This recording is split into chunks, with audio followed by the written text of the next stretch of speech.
Hello, everyone, and good morning. Welcome to the fourth annual New Jersey Youth Transitions Conference. My name is April DePietro, and I'm the Community Resource Director at the Camden County Care Management Organization, and we are thrilled to have you here with us today. We're excited to introduce our wonderful presenter, Bill Freeman, from the New Jersey Department of Education, and he's going to be talking about matching students to employment sites to improve work-based learning experience for students with disabilities. Thank you to Bill Freeman for sharing your insights and expertise. Let's give a warm welcome to Bill. The floor is yours. Thank you so much, April, and good morning, everyone. Yes, this is a terrific topic to discuss this morning, matching students to employment sites, because as we all know, having students with disabilities get out and get some real work experience is such a great practice. It really does help prepare them for their futures to get that hands-on experience as they turn 16 and get older. And yet, often what we find is that students can have a difficult time when they get out into the workforce. And so what we're going to describe today is a process to improve that situation. All right, let's get going here. All right, so our objectives for the next 40 minutes or so are to make sure that you understand where students are in a career development process. And I want you to understand also how to use a process to improve the likelihood that students will have success when they're in work-based learning experiences in the community. And success is the key here, right? All right, so I am describing a career development process here that has 3 stages, and it is not the only way to describe a career development process. There are many different versions of this out there. This is what I use, and I think it's basically covering all bases, but by no means is it the only way to talk about this. So I talk about the first being career awareness, then career exploration, and then finally career preparation. So let's talk about this in more detail. So I think about career awareness as something that happens for everyone, starting really in early childhood, because it's something that is really lifelong. We're always finding out about different careers or different opportunities. New careers are being developed all the time. And so becoming aware of different careers never stops. But it definitely is something that children can get involved in and do get involved in.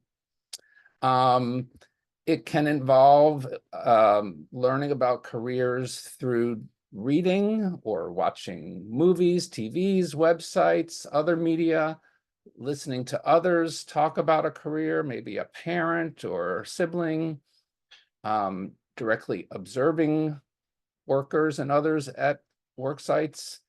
These are all ways that young folks and others learn about careers and just become aware of what's out there.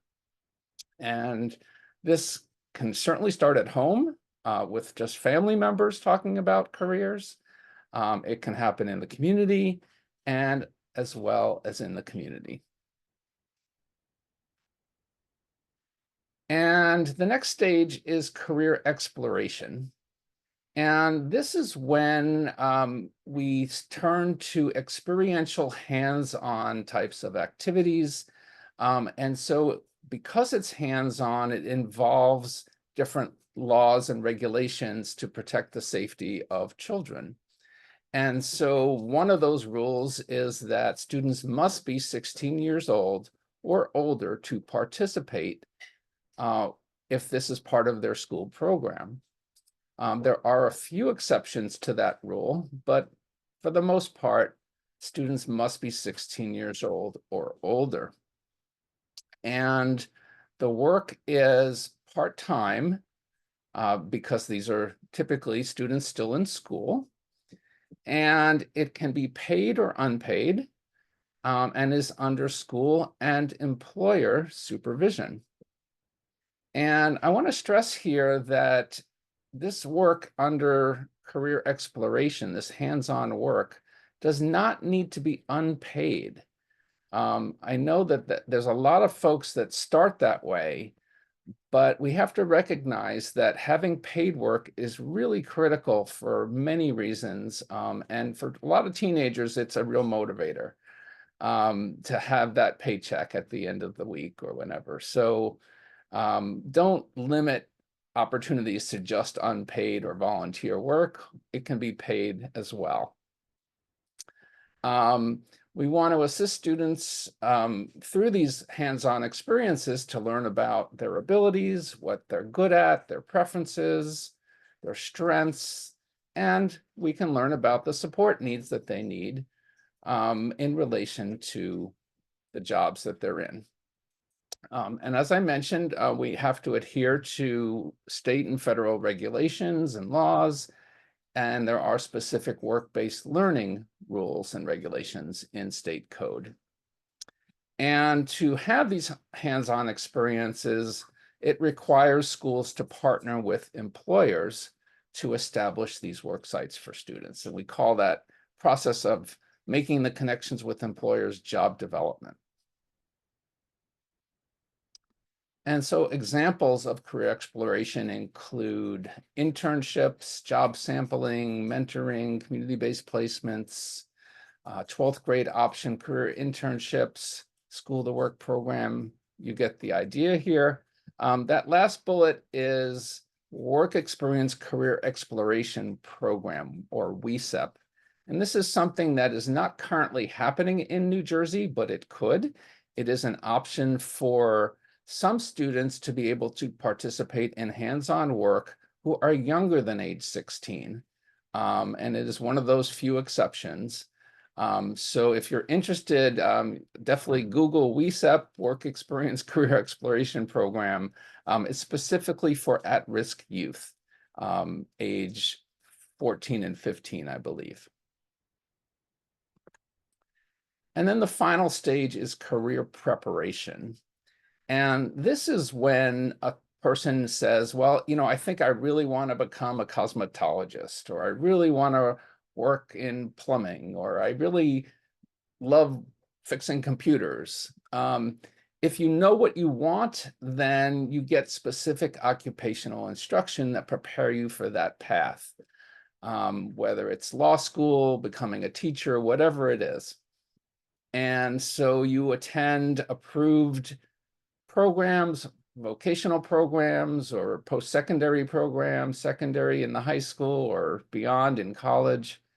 And career preparation often happens in classrooms, but can include community-based activities as well. So career preparation is very specific to a type of job. So thinking about your students now, do you think they need to know more about what careers exist that could be a good choice for them? Do they need to know more about their own skills, strengths, interests, preferences, and support needs in relation to a career? And have they chosen a desired career path to pursue based upon sufficient information and experience and are ready for specific occupational training? So we can pause here for a response if you guys want to tell me, where do you think your students are? Or do you have students in all three areas, or most of them in one area? If anyone can respond, that would be great right here.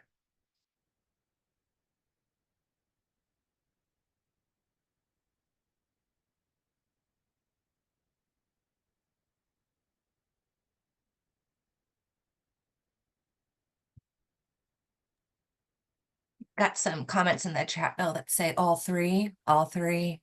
Most of my students are in the second area, number 3.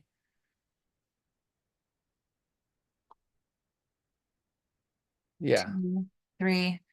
So 3. Okay, yeah. So you could have students in a variety of different situations. And so we have to think about, what's appropriate for their situation. Okay. It has been my experience that most high school students need to know more about the careers that exist and what's possible for the future. Most high school students have pretty limited knowledge of the world of work. And so the more career awareness that can happen, the better, so that they can know what they might want to be doing. They also typically need to know more about their own skills, strengths, interests, preferences, and support needs in relation to careers. So many students in high school need to just be more self-aware.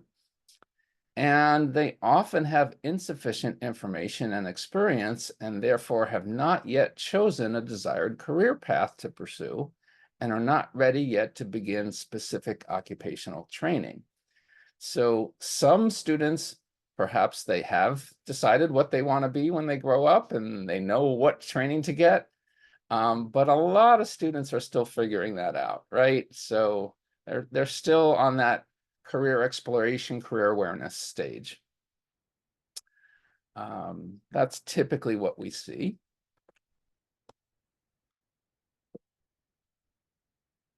And work-based learning is an option for all students in high school, because you have to be 16 and older to participate in work-based learning as part of your school program. And so this is an opportunity that is not specific to kids with disabilities or kids with IEPs.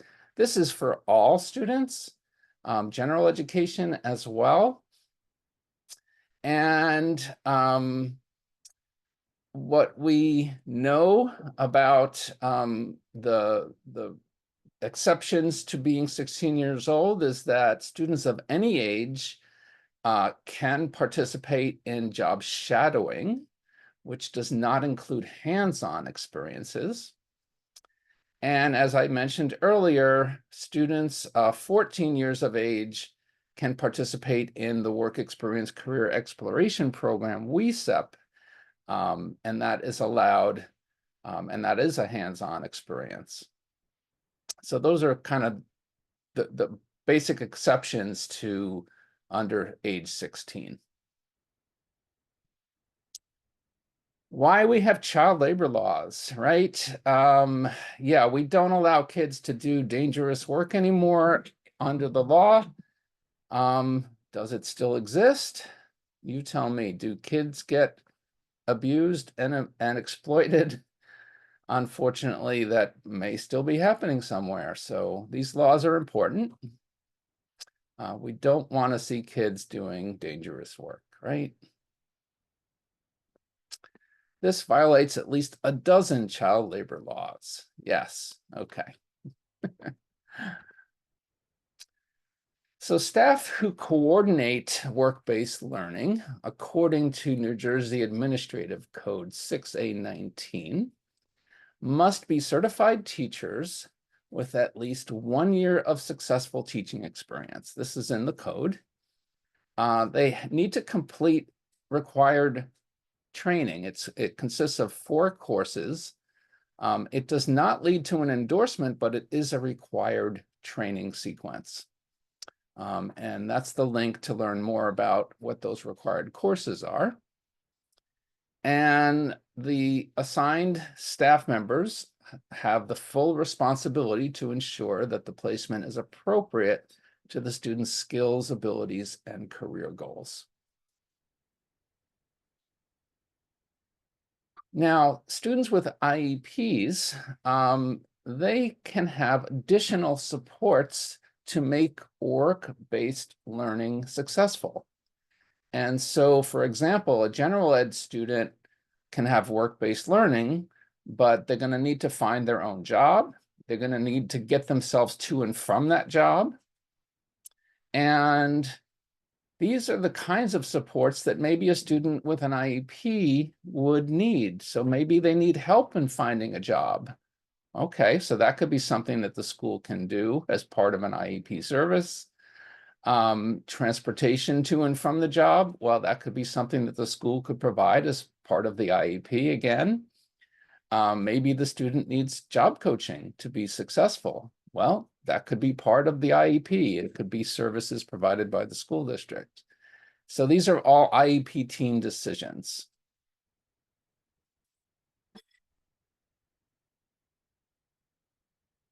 Now, finding jobs out in the community is an activity that can be a challenge for many educators.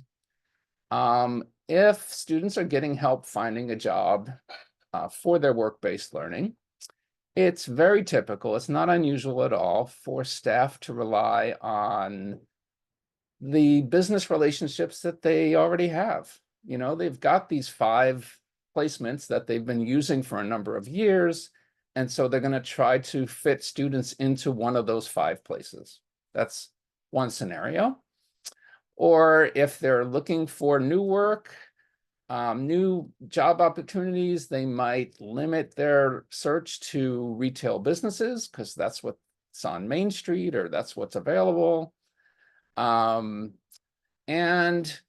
this evolved, this 5 Fs refers to something that evolved from the beginnings of supported employment, when there were some kind of stereotypical jobs for people with disabilities. And the 5 Fs include food, flowers, filth, folding, and filing office work.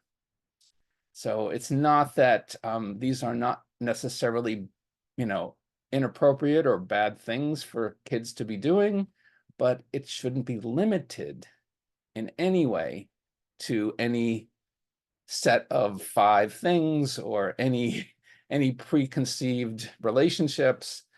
We really want students to be able to explore the full range of work opportunities out in the community.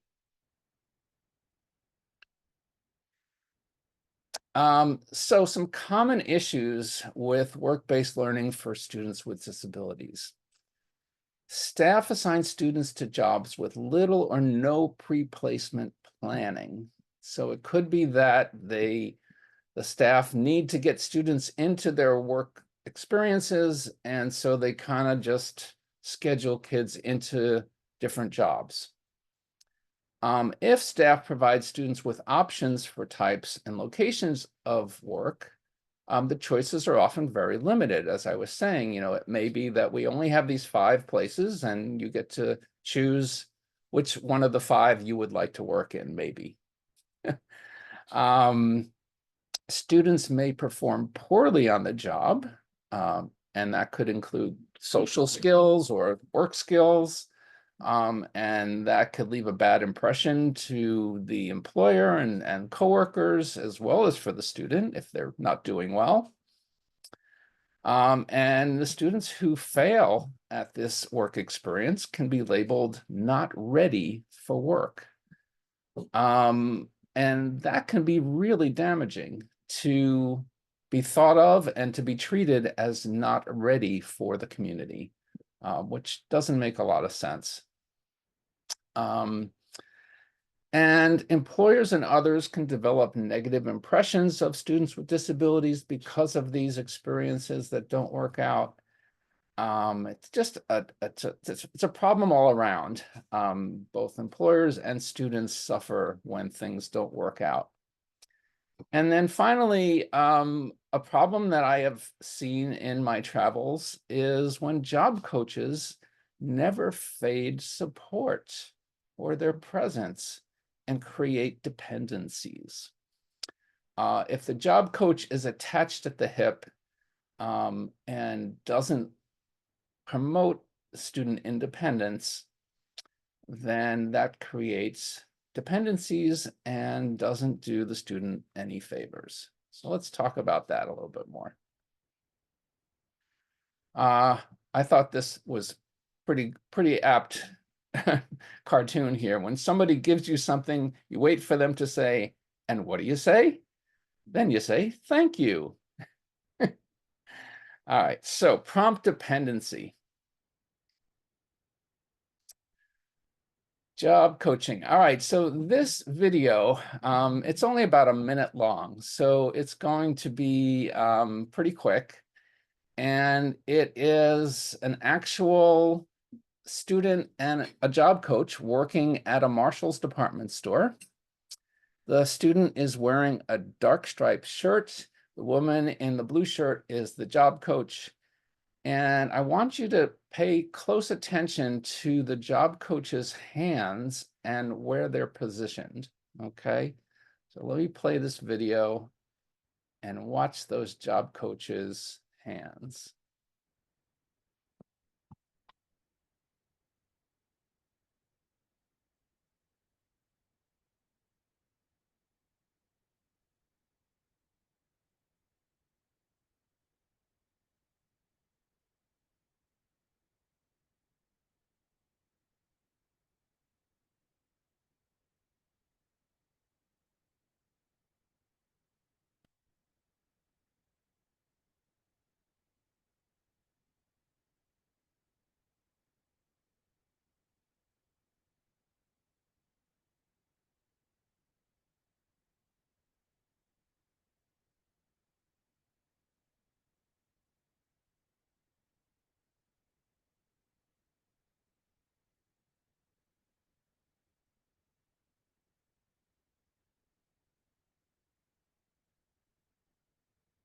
Okay, let's pause here.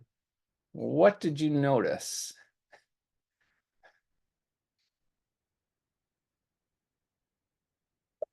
She was showing him, where to place things Okay, in a specific way.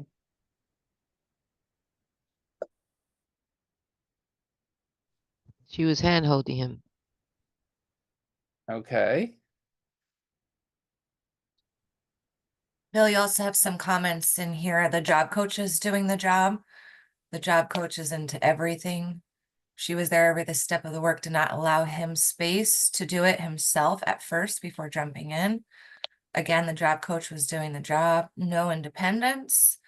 The job coach was not letting him do the task by himself, wasn't letting him doing it independently.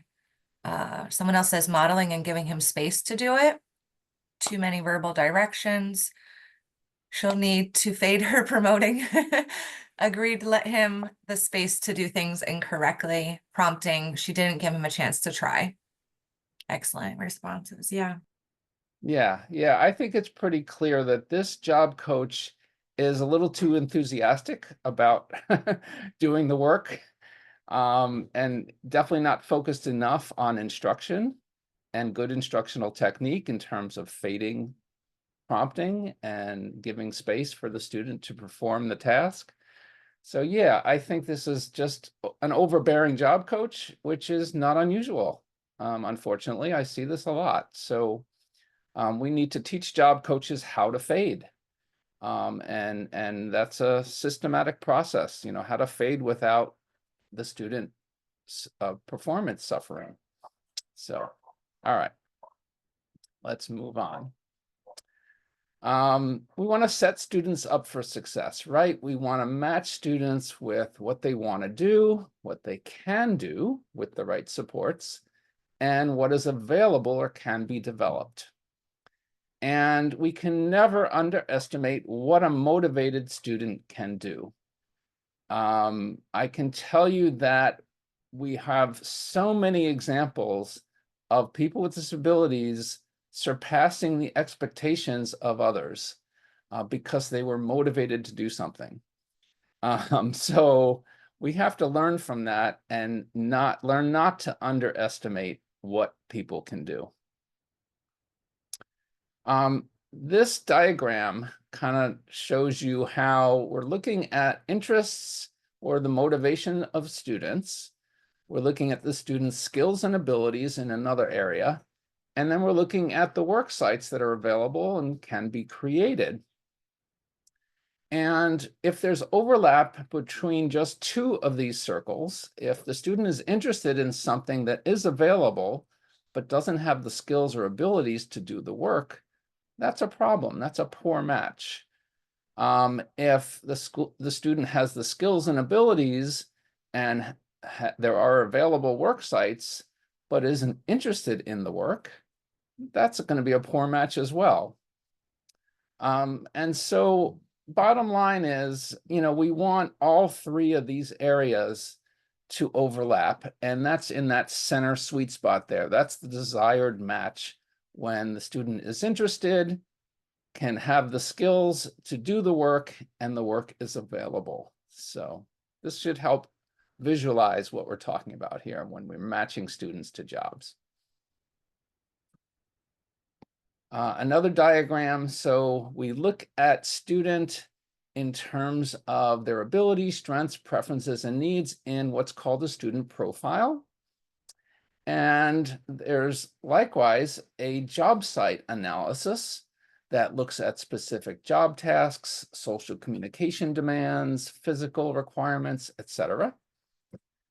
And we can match those two in a systematic way through a job match process, and we can identify what specific attributes of the work site and of the student need to absolutely essentially match well for us to consider placing a student into this job. And those we can identify as being essential. And then there might be other attributes that would be good to match, but aren't as critical, okay? And then we can think about adaptations and support strategies in this planning process to improve the job match. So for example, if the student's ability currently is to physically only lift up to 10 pounds, and the job site has a requirement that the work requires lifting 15 pounds occasionally. Can we train the student? Can we build the student's muscles and endurance up to go from 10 to being able to lift 15 pounds? Possibly, right? So we could improve that match by improving the student's skills and abilities. So we look at ways to make the match a better match. All right. So the student profile, there are many different versions of this out there. If you were to search on the web, you will find many different ways to describe students in terms of skills and job preferences. There's things called a positive personal profile I've seen. What I've shared in this session is called a vocational profile. And the process that I'm going to walk you through is going to use that vocational profile. So hopefully everybody can access that. It was put into the chat. If you can take a look, open that up now, that would be a good time to just take a quick look at what the vocational profile is. Does everybody have access to that now? No, Bill, if they weren't here at the start of your workshop, no, so I will drop that in the chat for you. Can you repeat the name of the resource you'd like to share? This is the vocational profile. You got it. I'll put it in right now.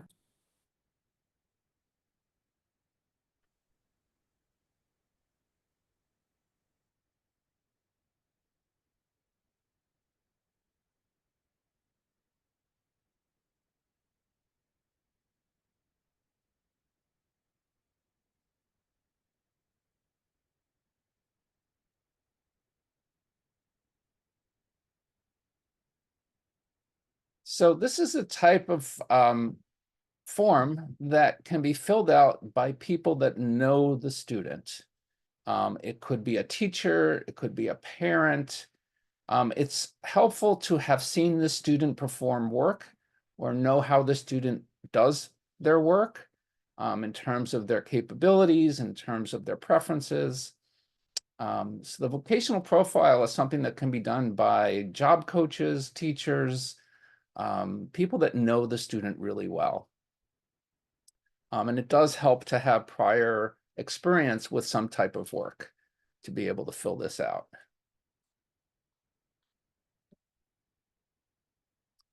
All right, let's move on.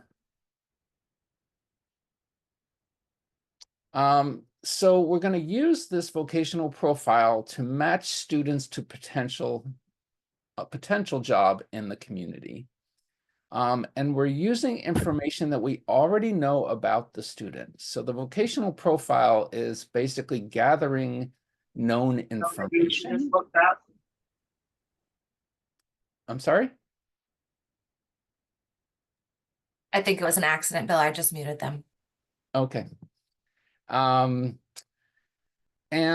this process of gathering information that we know about students is an alternative to traditional vocational assessments. Traditionally, many students with disabilities and many adults with disabilities were given assessments that kind of showed that they weren't yet ready for a job. And so this is an alternative to that process because it's saying that it's not a question of readiness, it's a question of the right match and the right supports. So our assumption is all students who want a job are ready for work. And so we're eliminating the need for standardized and norm reference tests as a means of proving readiness for work. And the companion to the vocational profile is the job analysis, the job site analysis. And as I said, there are many versions of the student profile or the vocational profile. There are many different job site analysis forms. Amy, if you could put the one that I sent into the chat for everyone, you can see that and take a look. And you'll see that it has the specifics of jobs in terms of responsibilities, what equipment is required to use, what are the specifications of the work, what experience somebody needs, that kind of thing. All the details of the job.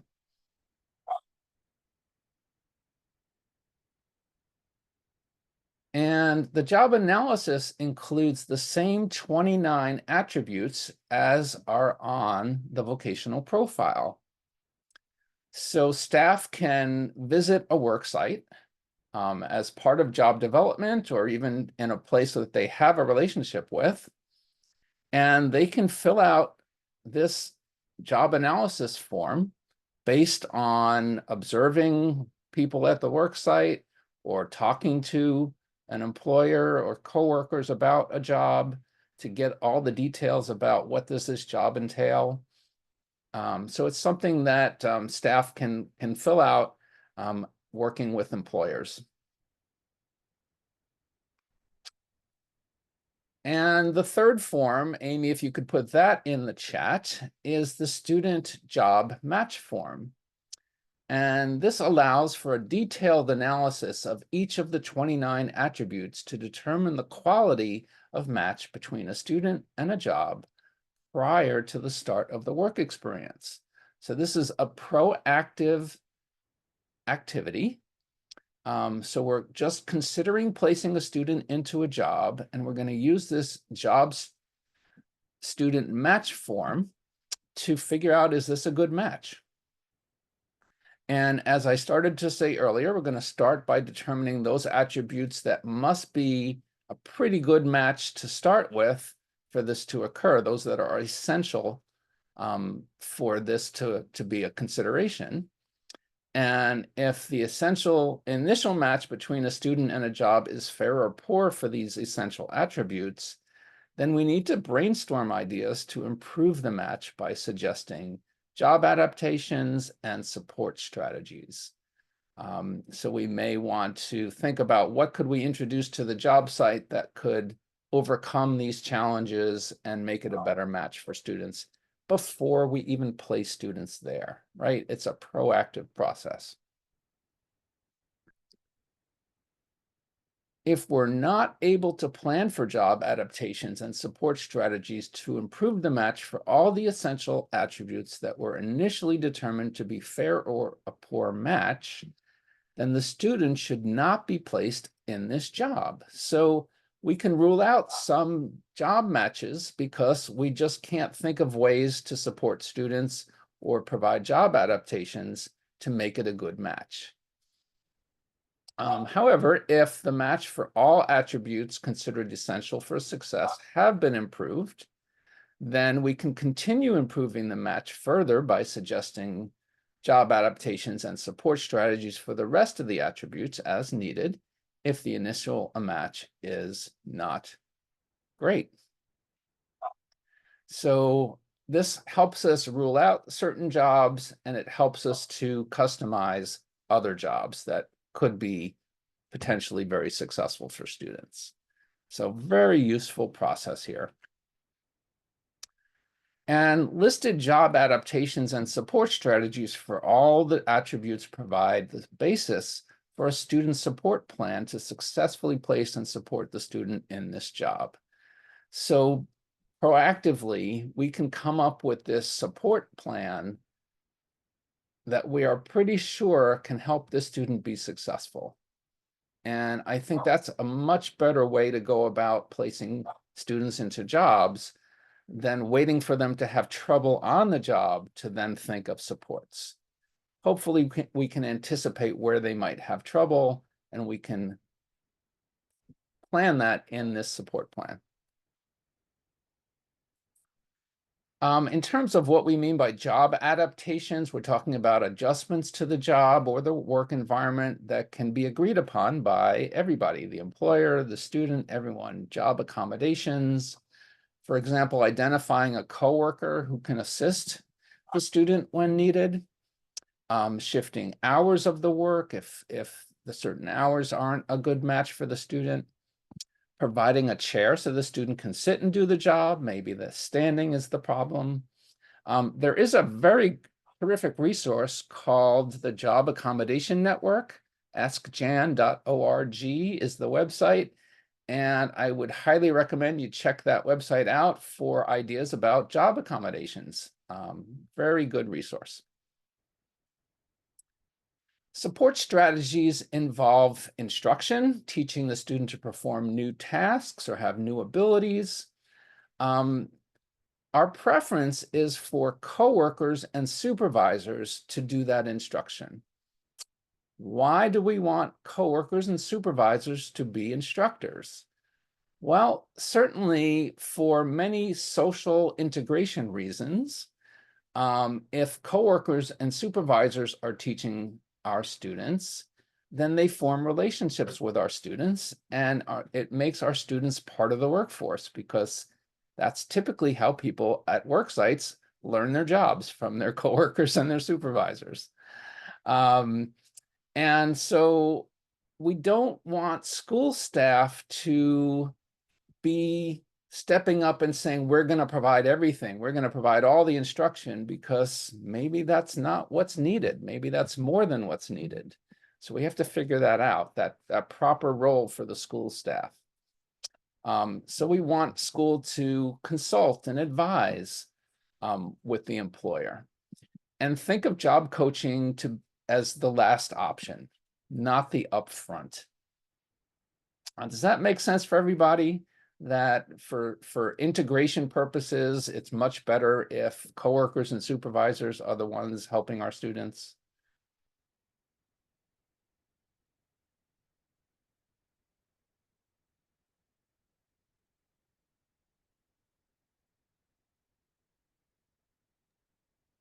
Bill, some responses in the chat say yes, yes, they know the job best. Right. Okay. Yes, yes. Okay. Okay. All right. So let's look at a quick continuum of on-the-job supports for students. we have this chart here, supports designed by, adapted by, available to, and provided by.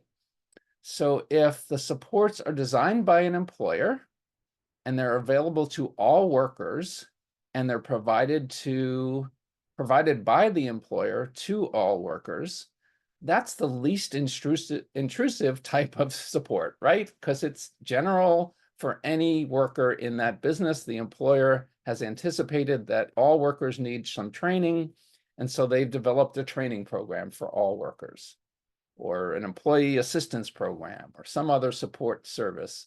Employers do this all the time, and so we want our students to take advantage of that because they're part of that all workers category in that scenario.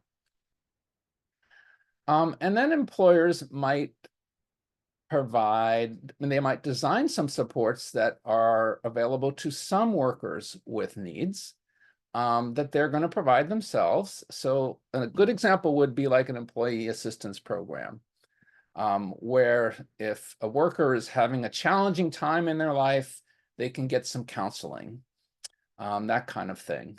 And the employer provides that. So it's not seen as anything out of the ordinary in terms of what an employer would be doing. All right, so then the third scenario is the employer is designing maybe a new employee orientation, and we're introducing a student now who maybe can't read everything in that employee orientation manual. And so maybe they're going to need the school staff to adapt that manual somehow and have the employer introduce that adaptation to the student. So that could be a role for the school staff in that scenario when the student specifically needs something that's not available solely from the employer. And there could be situations where the school staff need to design some type of support for the student that they're going to give to the employer to provide. So it could be some physical item like a scoop or something to physically allow the student to do the work. It could be some adaptation, something that student specifically needs, but we're still having the employer provide that support, even though the school designed it. And the most intrusive support is when the employer has a support, the school adapts it for the student specifically, and it's provided by a job coach. Oh, I'm sorry, there is one more most intrusive, and that is if the school staff designs something for the student that only the job coach provides. So you can see here that when job coaches are providing supports, it's really the most intrusive out of all the different options and should not be seen as the primary source of support. So hopefully this helps understand the different scenarios of how students can get support. Highly recommend to use systematic instruction at work sites. If a job coach is needed, the instructional techniques associated with applied behavior analysis, ABA, are recommended for many, many students. Things like task analysis, positive reinforcement, systematic fading of prompts used in instruction, systematic fading of job coaching. These are all part of ABA and very effective instructional practices.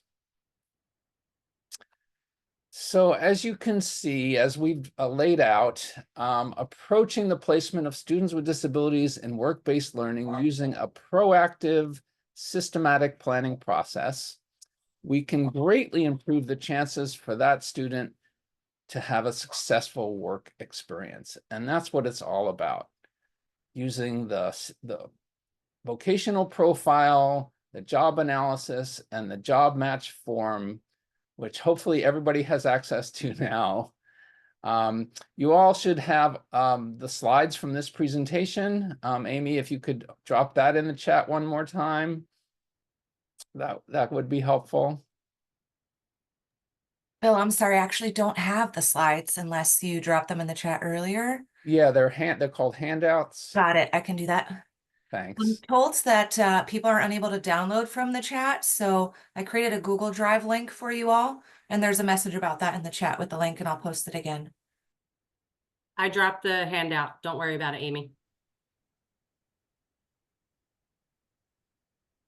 Okay.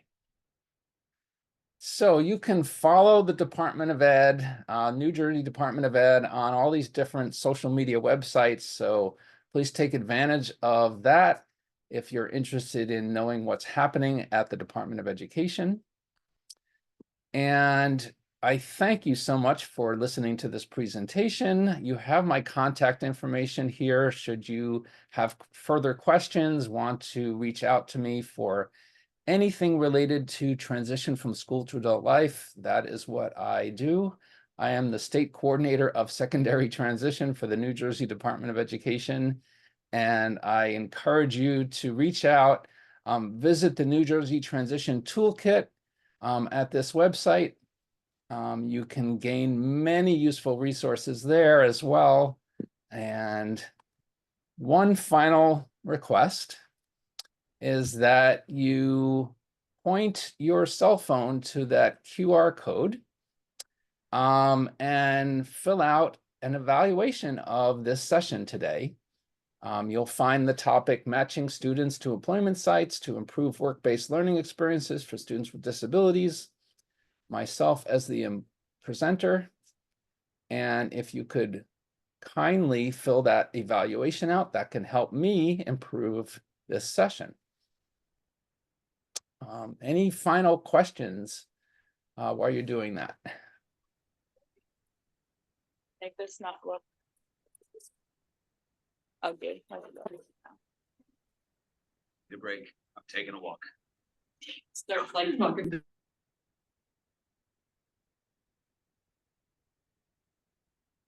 All right.